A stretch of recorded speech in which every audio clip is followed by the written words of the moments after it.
زیر اہتمام محفل پاک دا انعقاد کیتا جاتا ہے۔ مبارکباد مستحق نے لوگ جڑے اپنے کریم آقا دے آمد تے خوشی دا اظہار کرتے ہیں۔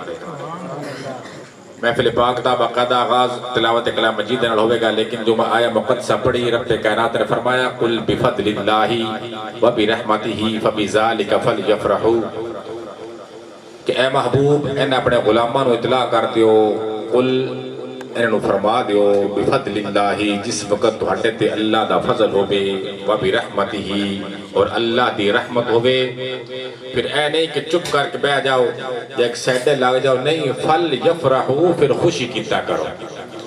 جس وقت اللہ دا فضل ہوئے، اللہ دی رحمت ہوئے، پھر کی کرنا ہے؟ خوشی کرنی ہے۔ اور خوشی جس وقت بندہ کرتا ہے، خوشی دا اظہار کرتا ہے، جس وقت بندہ خوشی مناؤندا ہے تو لازمی کچھ نہ کچھ خرچہ ہوندا ہے۔